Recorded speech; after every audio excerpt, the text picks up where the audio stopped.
So thank you and welcome to an introduction to business and business to government marketing with Adam Konowe, a 1990 alum and proud parent of a class of 2021 who's joining us today. Thanks.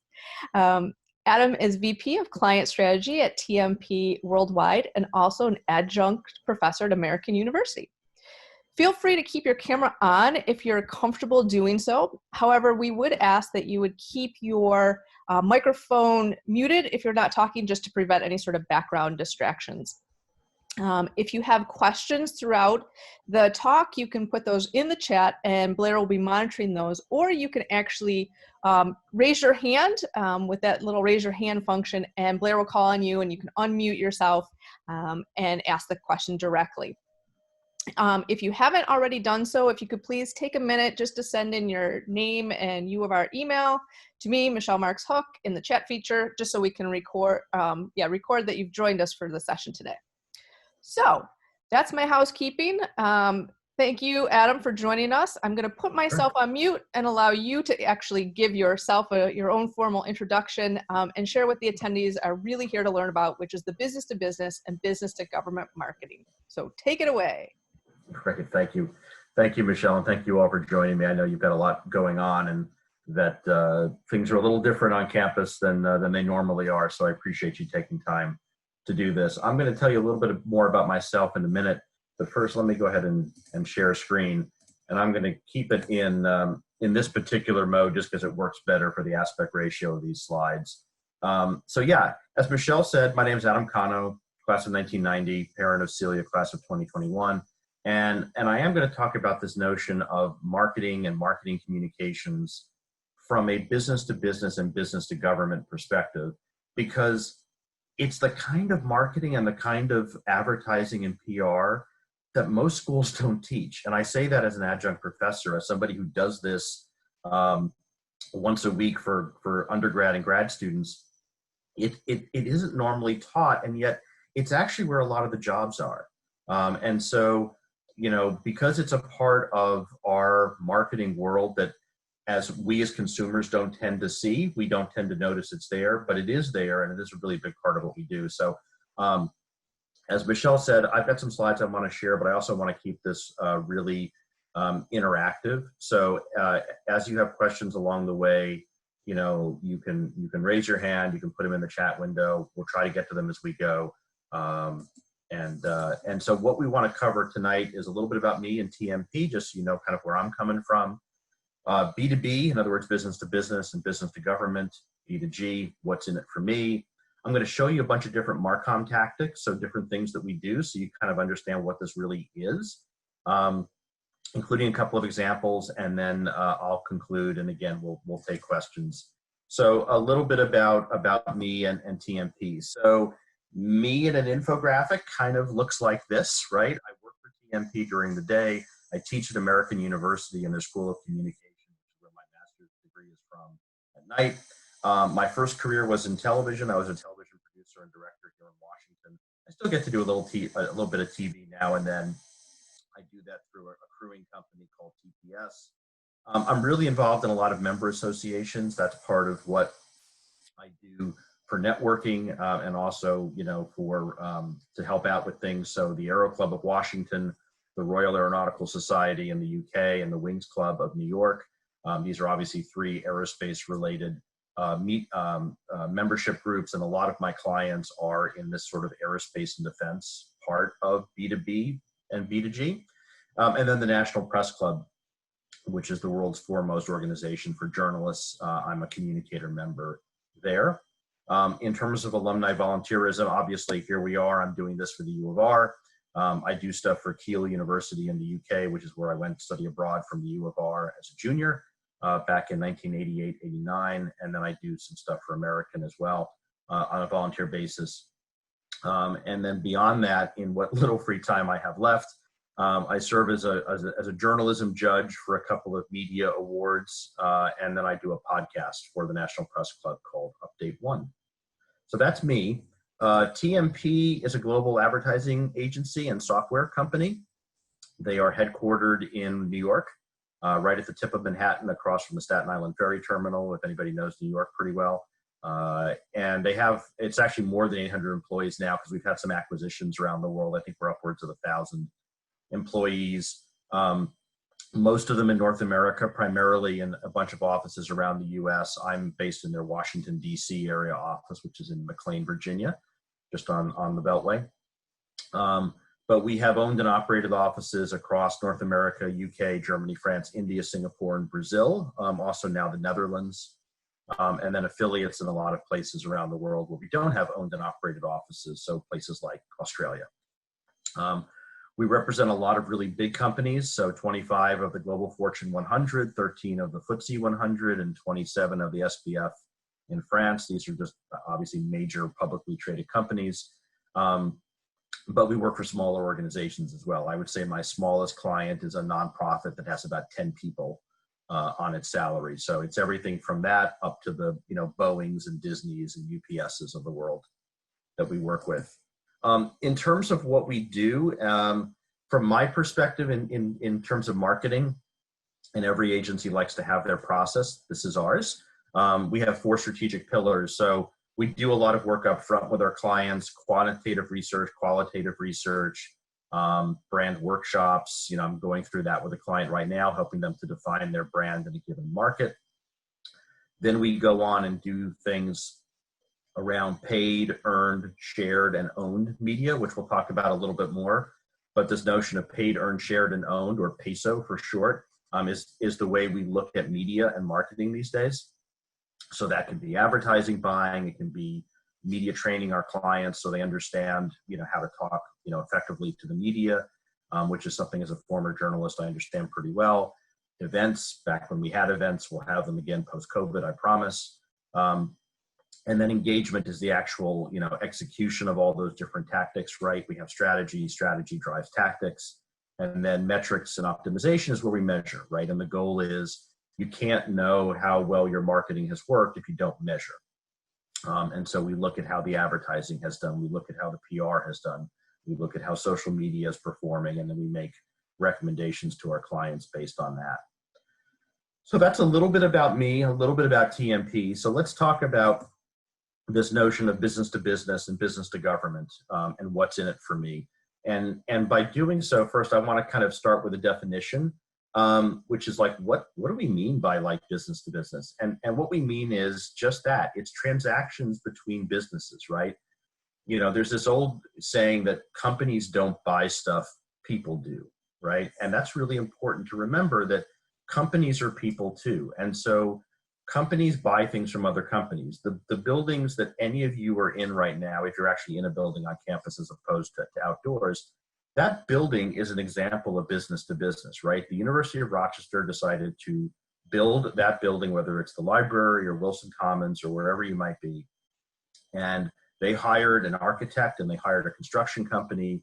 And that construction company then decided, in conjunction with the architect, what kind of lights there would be, what kind of brick there would be, what the tables would look like, the carpet, the Wi-Fi routers. Everything that goes into that is B2B, right?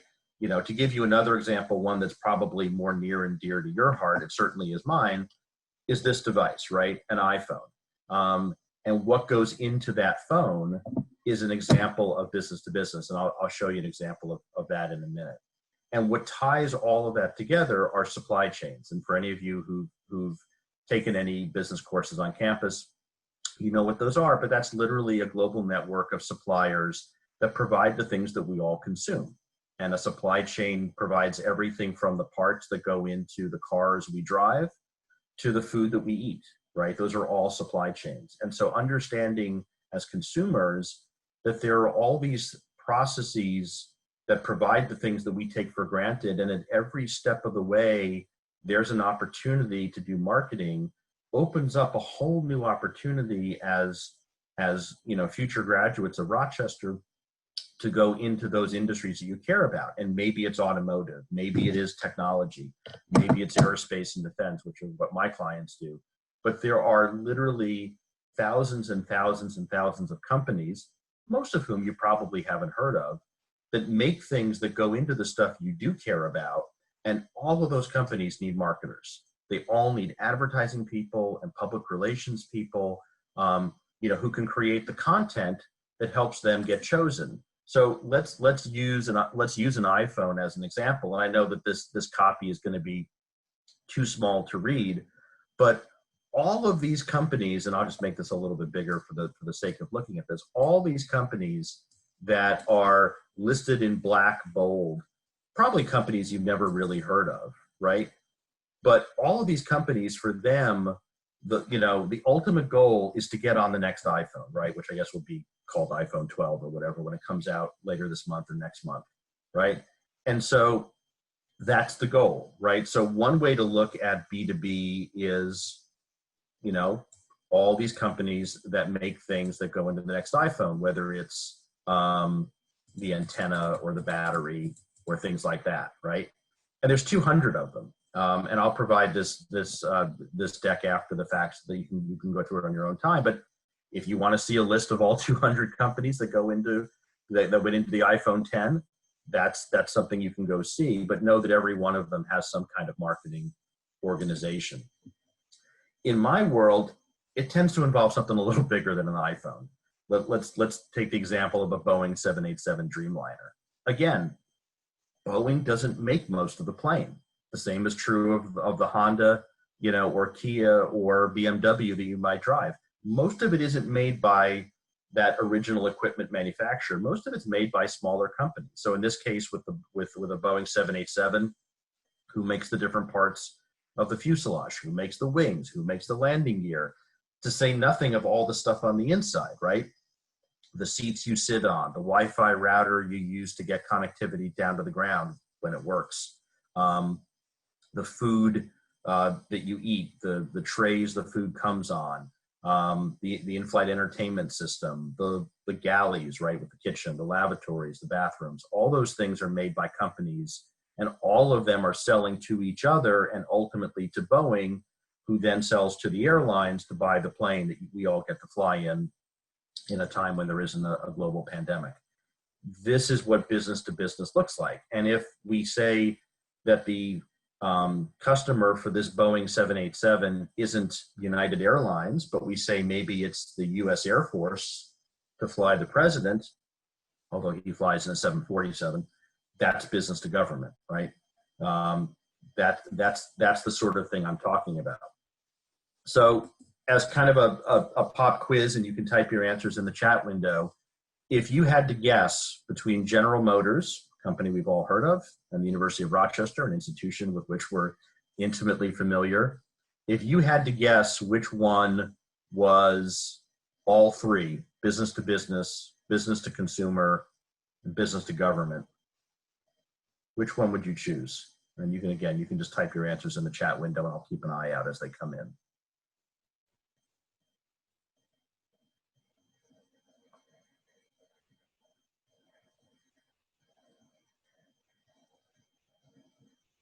All right, well, great job. Anthony figured out that, like all professors, we like trick questions. And if this one was a trick question, the answer, of course, is both, right? General Motors buys things from other businesses, like to make their cars. They sell to us as consumers, and they do have a division that sells to the military and to the government to sell vehicles that go into government fleets. And of course, the University of Rochester is the same way, right? When they marketed to you for you to come enroll at the U of R, that was business to consumer.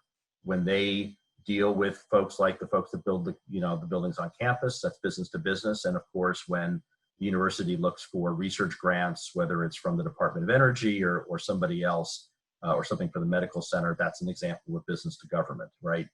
We may not think of the university as a business, but it is an enterprise.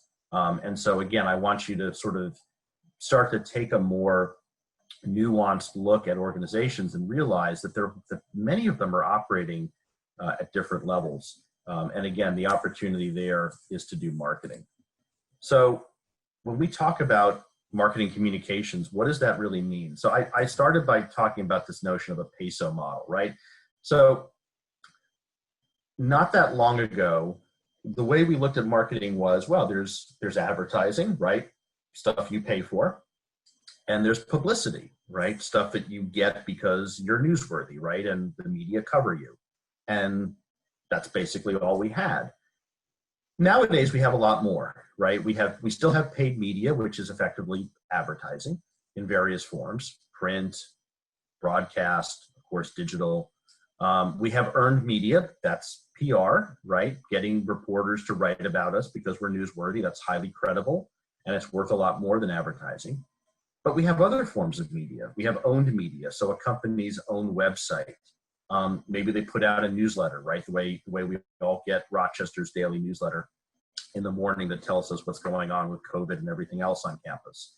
Those are owned channels, right? The university controls that media. And then there's shared media, which is another way of just saying social. And of course, I don't need to explain what that is.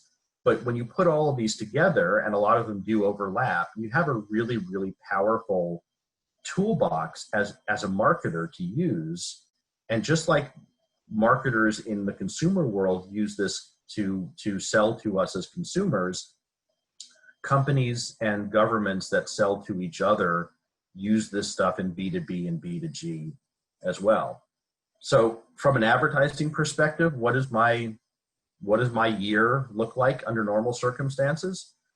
There's a lot of advertising. So print, because I still work in an industry that has some, magazines and more traditional media, obviously more and more digital by the day.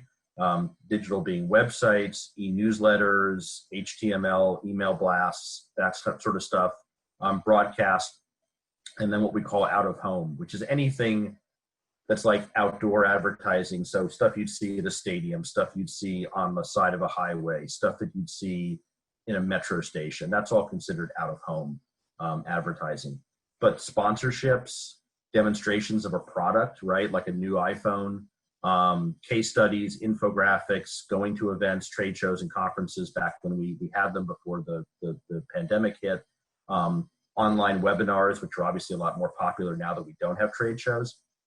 These are examples of the kind of marketing tactics that we use in B2B and B2G.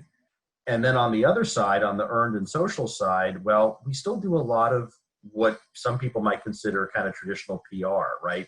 When there's news, we put it out. We put it out in press releases, just like we put it out online. We hold news conferences. We do interviews. We do speaking opportunities at events or digital events now when we can't meet face-to-face for obvious reasons. We blog, we podcast, we have social media campaigns. There's a lot of different stuff we can do. So, again, one of the things I want you to take away from today is this is a great time to go into marketing if that's what you're interested in, because we have so many more tools than we used to have, right? The analogy I use is, something like the press release is like the Phillips screwdriver in your toolbox. It's useful, but you're not going to build a whole house with it, right? To build the house, you need all the different tools, and we have way more of them. And understanding which tools are right to use in any given moment, that's what makes being a marketing person or a marketing communications person particularly valuable to organizations in a 2020 world. Is it's complicated and it's expensive and we don't have the money to do everything. So using your employer's money or your client's money, if you work for an agency like me, and helping them make the right decisions and being good stewards of their brand and good stewards of their budget is really a big part about what we do. So I want to take a brief minute to just stop at this point and just see if there are any questions that people have before I go on. I've got some examples I want to show, but I've gone pretty quickly through a lot of content, and I want to give folks a question, give folks an opportunity to ask questions either by raising their hand or typing them into the chat window if they have any. So I'll just pause for a minute here and see if any come up before we proceed.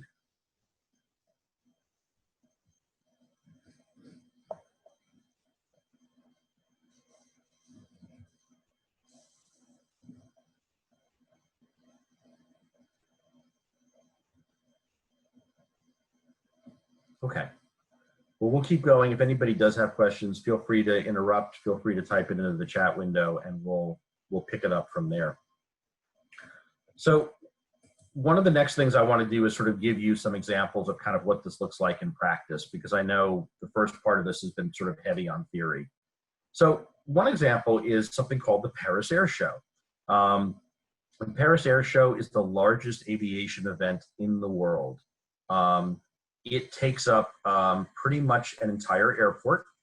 It's an airport that is not actually used anymore for commercial flights, so not flights that you would take on an airline. It is an airport that's still used for private aviation, so corporate jets and things like that. And it's located here at Le Bourget, which if anybody's been to Paris, here is central Paris and the periphery around it. This is Charles de Gaulle Airport, which is almost certainly the airport you would have flown into, which is the main international airport for Paris. And roughly halfway between downtown Paris and Charles de Gaulle is Le Bourget. And what is on site at that show are no less than 6 exhibit halls full of companies that have booths that are putting their wares out, right, to exhibit for a week. And then 2 rows of what are called chalets. These are essentially, if you think about them as looking like 5-star restaurants on the inside, but they're only built for a week and then taken down and recycled. These are for private meetings that companies, big companies in particular, want to have away from the exhibit hall. And then in between the 2, you have this pink area, which is known as the static display, which is where airplanes are parked during the day for people to walk up and see. And then what you don't see off of this is the runway, and every afternoon there's an active flight display of different aircraft. So for example, Boeing would fly their 787 Dreamliner to get attention. So what does that look like in reality? It looks kind of like this. And this is just a tiny portion. This is just the static display. And to give you a sense of scale, this is an Airbus A380 that holds 500 people. So all these little ants are people, and this is obviously on a very quiet moment when this photo was taken, but you can see the chalet rows, you can see a bit of the exhibit halls behind, and know that this is a tiny portion of an event that is so big that it literally is about a mile from one end of it to the other, and would probably take you a good 15, 20 minutes to walk from one end to the other. And this is put on for a week. And it's so big, it only happens in Paris once every 2 years. And now, if that isn't intimidating enough, think about the idea of 2,400 companies exhibiting. Think about 176,000 members of the public coming, 140,000 coming from the industry. This is the number we really care about, right? These are the decision makers and influencers that actually buy stuff in B2B and B2G. There's 140,000. And if you're an exhibitor, you're one of 2,400 trying to get the attention of one of these folks. And unless you work for Boeing or Airbus, you're probably not going to have as easy time getting their attention. So you've got to do marketing, right? You've got to get noticed because, there's so much out there. Because there's, literally hundreds of thousands of people that are coming to this airport and turning it into, a town that is twice the size of the one my daughter and I live in, right? 140,000 people is twice the size of Reston, Virginia, which is a pretty decent sized suburb of Washington, D.C. So that's the challenge, right?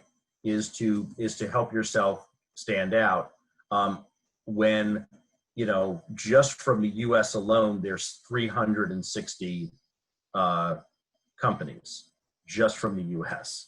That's how big B2B and B2G is in an industry like aviation. And of course, aviation is just one industry. There's information technology, there's biotech, there's pharma, there's fashion, there's lots of industries, and you'll pick one if you go into this that you care about, the same way that I care about aerospace and aviation. And the Paris Air Show is so big that it puts out not 1, not 2, not 3, but 4 show daily publications. These are magazines, both print and digital, that come out every day. Think of them like newspapers that are published by newsrooms located on site that create so much content because there's so much news that they can put out a daily magazine for a week just covering what's going on site. And in fact, there's so much news that these publications will only cover your company if you are physically exhibiting at the show, because otherwise there'd be all the news from the rest of the world that they don't have room to fit. And that's what's remarkable, right? is there's so much content being created, even in something that only lasts for a week. And the challenge is, how do you rise above the noise? How do you get noticed? How do you take a company that maybe isn't Boeing, maybe they make the rivets that, you know, tie the pieces of the Boeing 787 together. How do you get that little rivet company noticed in all the noise of the Paris Air Show? That's what I and my colleagues do. And part of it is trying to find really good news to talk about. So, you know, here's a story from last year's show for a company that's a client of mine called AAR. They're a maintenance company. So they don't make the plane, but they help the airlines do maintenance on those planes so they stay safe when you and I fly places. So they talk about different parts of their business, and we get coverage of that news that we've gone into the show already deciding, okay, here's what we're going to talk about. Here are the spokespeople we have. Here's the messaging we're going to do. Here's the advertising we're going to wrap around it. Here's all the stuff that goes into not just showing up somewhere and basically standing there and waiting for something to happen, because that doesn't work. Not when there's 140,000 people looking at 2,500 exhibitors. You're not going to just get noticed because you showed up. You've got to do more than that. Here's another example of a story that we did for AAR, and it involved a fighter jet, the F-35. It's the world's most sophisticated fighter jet. And it also involves the F-16, which is not a new fighter jet, but one that a lot of countries still have in their inventory, not just here in the US, but our allies around the world. And so we worked on a story angle that not only led to the article, but also involved getting this editor a tour of one of the planes that was on display. It was actually a US Navy plane that was on display, and we got her a special tour. And then she made a video out of that. So we got the article and we got the video, and the client was super happy because it was using us as an example to tell a story about maintenance, about how countries, and this is B2G, right, can, you know, do maintenance more effectively and save the taxpayers money. So that's kind of an example of kind of some of the different things that we do. On the advertising side, we had a client, Mitsubishi, the same Mitsubishi that makes cars, that you may know them that way. They also make airplanes, and they've got a plane that they're trying to get into the market called the Space Jet. It's a regional aircraft. It holds about 70 to 90 people. So it's not a long haul plane, but it's something you might take, you know, conceivably from Rochester to, say, you know, Boston, once it comes into service.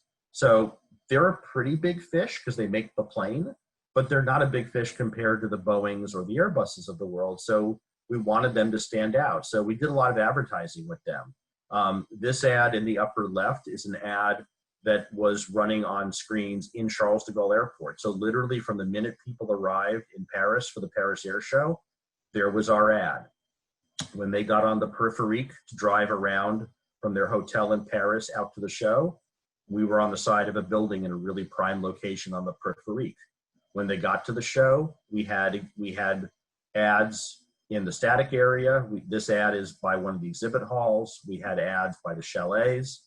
And then we had a ton of digital advertising because, of course, most things these days are digital. So in the newsletters that people got on their phones, we had ads. And so there was a lot of content just being served up to make it feel like everywhere you turned, there was Mitsubishi. Now, we really weren't everywhere where people turned, but the goal was to help project that image of strength and confidence so that people like airlines would say, you know what, we should talk to these folks. They're a legitimate player, even though their aircraft isn't on the market yet, right?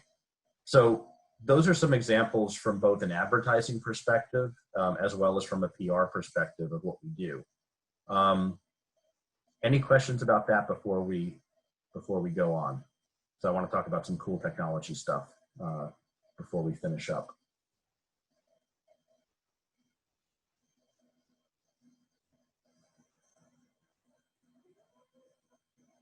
Okay, well, again, you're more than welcome to type into the chat window or raise your hand, and we'll go from there. So a couple things on the technology side. So A lot of advertising that you see, that you experience on your phone, on your computer, pretty much anything digitally, um, most of those ads are not served up to you as a consumer randomly. They're served up in a way that's what we call programmatic media. That is, you're being served up a given ad because of one or more factors. It may be the demographics of who you are. It may be the location where you are. For example, it's very common in non-pandemic times when companies come on campus to recruit students for them to geofence campus, that is to wirelessly draw a box around one or more buildings on campus that allows them to serve up ads onto mobile devices. And because you happen to be in that invisible box, you might get an ad in an app you're using or in a browser that you use via a website that you go to. So we can use programmatic advertising to target people, again, by who they are, using first and second party data. It's a little, as a marketer, I love it. As an individual, it scares the you-know-what out of me, but that's how most marketing is done now. We can do it based on the sites that you've been to. We can do it based on the apps you have on your phone. We can do it based on the content of the kinds of stories that you look at. And any or all of these factors can be used to help be very efficient in the advertising that we buy. And we use it at things like the Paris Air Show because we know we've got this captive audience that's in a box. It's a really big box, but it's a great way to target people. We can target people before the show to say, come talk to us.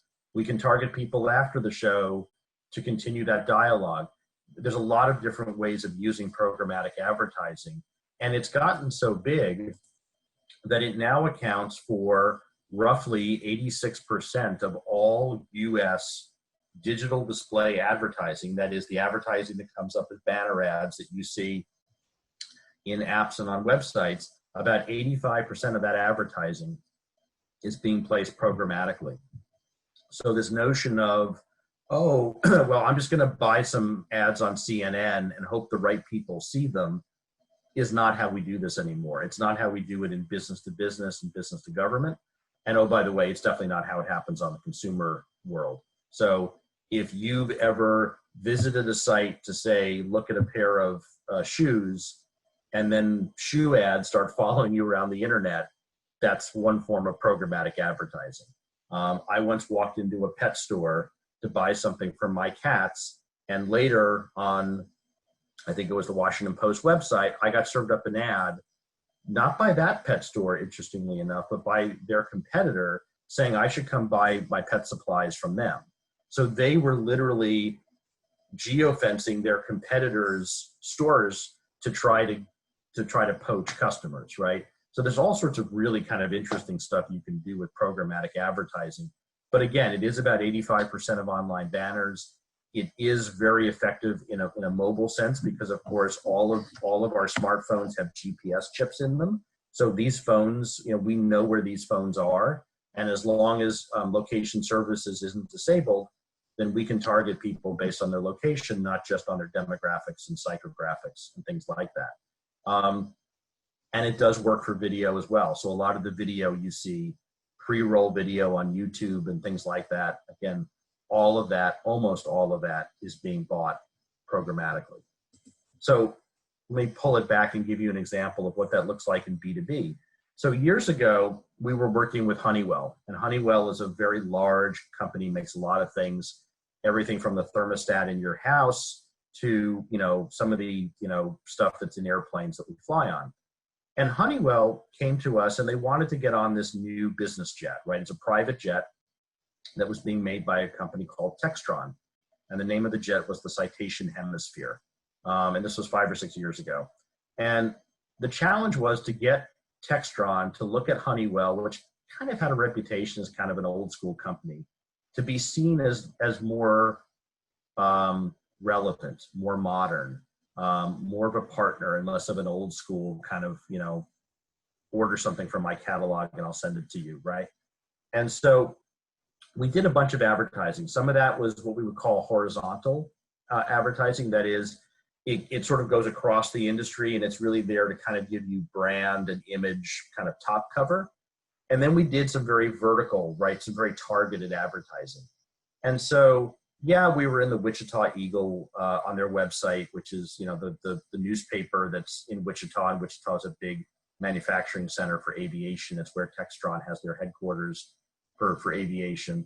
So yeah, we were doing stuff to kind of get the image out, but then we were doing very, very targeted geofencing and even IP address targeting of people's computers for folks that worked at Textron in Wichita, and then some top, what we call C-level executives, right? CEO, that type of person, where we knew there were a handful of decision makers who were super, super important to Honeywell to get across to Textron who Honeywell really was and how much value they could offer on this new plane, the Citation Hemisphere. We only spent about $20,000 over 2 months. I know $20,000 when you're a college student sounds like a lot of money, and it is. But from an advertising perspective, that is a drop in the bucket. That is a tiny amount of money. If I were to put that money into traditional print advertising in aviation, that would buy me like maybe 1 or 2 pages of advertising, and then it's gone, right? So it was really important to be digital. So we had these ads that were running, and they appeared on websites like Forbes. But what was really amazing was one night, a certain C-level executive from Textron came home for dinner. And as he sat down for dinner with his spouse said to him, "Hey, is Honeywell going to be on your new airplane?" And he said, what are you talking about? And she said, "Well, Honeywell, they want to make such and such for your new airplane." And he said, "How do you know that?" And she said, "Oh, well, it was on my phone." And the next day, Honeywell called Textron. Textron called Honeywell and said, "Okay, how are you doing that?" And Honeywell called me and said, "Textron wants to know how we're doing that." And I said, are we in trouble? Do we need to stop? And my contact at Honeywell said, "No." And they called Textron back and they basically said, "Don't worry about the ads. Let's talk about your new plane." And the outcome, as you can see here at the bottom, was that Honeywell, in fact, was chosen by Cessna, which is a part of Textron, to be on the Citation Hemisphere. Now, am I saying that Honeywell's Primus Epic avionics were chosen by Textron for their Cessna Citation Hemisphere just because of an ad? No, I can't say that. Obviously, they had to have the right product at the right price, or the right delivery time, all those sorts of things. But I am saying that those ads changed the way Honeywell was perceived by their customer. And that's exactly what B2B is all about, right? Is making yourself so viscerally important that you can't be ignored, right? And it doesn't matter whether you're making something that goes on an airplane or you're making the battery that's going to go in the next iPhone. That's what we do, right? That's what we do in business to business and business to government marketing communications. Is we help tell really good stories about why our employer or why our client is a must-have partner in whatever the next thing is, whether it's an airplane or it's a computer or it's anything in this world. So I'm going to wrap up, and then we'll have time to take any questions at the end. I talked a bit about the toolbox, right, and kind of where we were in the old school days. And old school, I'm going to say, is really about 10 or 15 years ago. It's not like it's a century ago. Old school wasn't that long ago. And we had a bunch of things that we could target airlines or any kind of B2B, B2G customer. And it was, your typical stuff, right? We'd run print ads and maybe some television and some radio, and we'd go to trade shows and we do some, all that kind of old school stuff. And we still have that, right? What I want you to know from this graphic is it's not that we've thrown the old toolbox away. It's just the toolbox has gotten bigger. So 5-10 years ago, what I'll call sort of internet marketing communications 1.0, we had things like SEM, right? So, using paid search to move around on Google. We had the beginnings of social media. We had e-newsletters like the kind that you get from the U of R.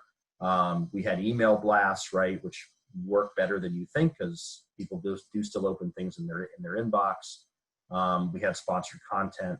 But now with all this programmatic stuff, right, where we can target people based on who they are and where they've been and what they like and what kind of apps they have on their phone, and whether, even the geofencing, like I don't have to target just the U of R. If I were trying to recruit people and I want just STEM kids, I could just target, Highland and Hutch and the computer science building and Wegmans for the data science. I could target specific buildings on campus. I could get down to that level of detail. And if you're in the box, you might see my ad. And if you're not in the box because you're in Maury taking an English class, then you might not get the ad, or vice versa. I may want the Maury kids because I want great writers. So that's what internet advertising now allows us to do. It allows us to be super focused and very, very diligent in how we approach marketing. In my case, for business to business and business to government, but I want you to know, if your interest is more consumer, that's where all this stuff starts, right? Everything that I get to play with in B2B and B2G, it started in the consumer world, and we've just used it in a different way. So that's what we have now. We have a much bigger toolbox. We have a much better way of reaching different audiences. And again, that's what makes this a really good career prospect, is understanding those different options. So closing thoughts, and then I'll be happy to take any questions in the time that remains. Another professor, a much more famous professor than me, Theodore Levitt, once said, people don't want to buy a 1/4 inch drill, but they want a 1/4 inch hole, right? And so part of what we do as marketers is, the goal is not for a company to have lots of suppliers. The goal is for a company or a government or you as a consumer to buy the thing you want, right? You don't aspire to have a $700 device that uses power and has a screen. You have a desire and a need for connectivity. It just happens to look like an iPhone, right? And so that's the understanding that we have in B2B and B2G, is what is the problem we're trying to solve, right? I just had a bunch of phone calls today with clients, and we talked a lot about what is that need state, right? What does the customer need to solve, and how are you the solution? And let's talk about that, right? International B2B and even B2G is all around us. So yeah, I think we've talked about that. And my example of GM and the U of R is a good one. Like, don't be afraid to go into a part of marketing that's different than what you know. Think about the things that you care about and know that there's a whole bunch more there in the way of opportunities than you realize, because that's the beauty of all these global supply chains. Marketing communications is inextricably linked to business development. Yeah, if you have an interest in business, marketing is a natural, adjunct to that. Everything that I do just about in my job is tied to business development. It is not just for the sake of putting on fun parties in Paris, right? It is all about generating leads and sales. Remember the peso model? So know that our media landscape is ever changing, but it is bigger than it was before, and that comes in the form of paid, earned, shared, and owned. Companies can benefit from your skills. If you're a great writer, that's desperately needed. If you're more on the STEM side, that's good too, right? There's a place for all of us in this. I happen to work in a part of marketing that's super geeky, and that kind of plays into the fact that I started at the U of R as a physics and astronomy major before I had a rather unfortunate run-in with Math 162. But that's the beauty of marketing, is engineers and science folks can play in that space just as easily as humanities and social science majors. It just depends what part of the industry you go into. So think about what industries you care about. Think about, like in my case, my dad's a private pilot. I grew up around him and his airplanes as a kid. It made sense, looking back on it, that I ended up in aerospace and defense marketing. It's not what I planned to do, but it makes sense. And it plays into those 3 months of those 3 semesters of science that I had at the U of R before becoming a poli-sci history double major.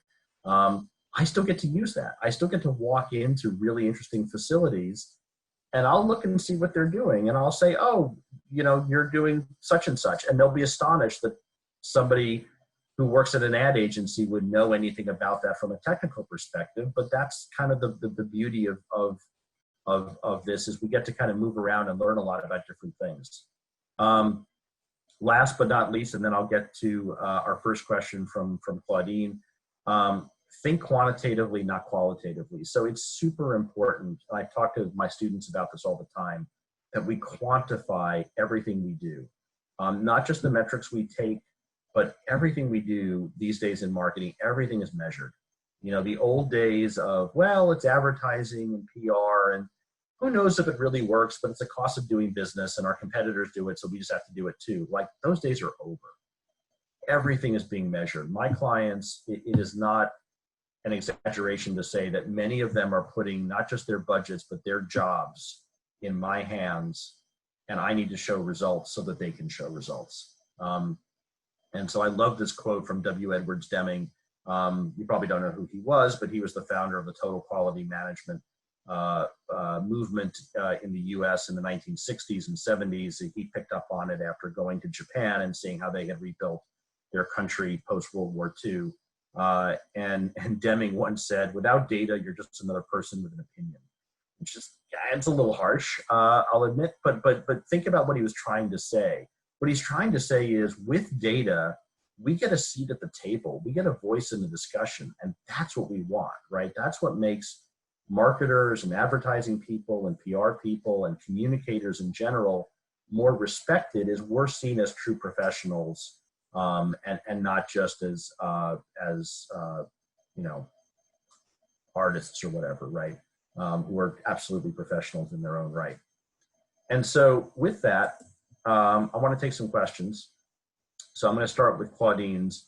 When creating campaigns for a company, how much control are you given, and how do you manage what a company wants versus what is best for the company? Oh, that's a great question. So it depends on the company. Most companies have style, brand guidelines that define how their logo can be used, the tone of voice that is acceptable in their ads, the kinds of imagery that are acceptable to the brand. And so most companies that I work with are big enough that they have these brand guidelines, and those brand guidelines are shared with our creative directors prior to anything we do. And it's through a creative brief process that we try to understand what they're trying to say, and then we go and obviously do the work. And oftentimes we'll come back with multiple concepts, especially when it's a new client. And getting multiple concepts in front of them and seeing how they react and saying, oh, that one's really good, but it's kind of a stretch for us, or this one's really kind of, you didn't push hard enough, right? You went too safe. That's a big part of sort of feeling out where the client agency relationship is. Sometimes they're very prescriptive in what they want, but honestly, if they can be that prescriptive, and if they say, I want this image and this headline and this body copy, they can build it themselves. I mean, most companies have people in-house that can do that.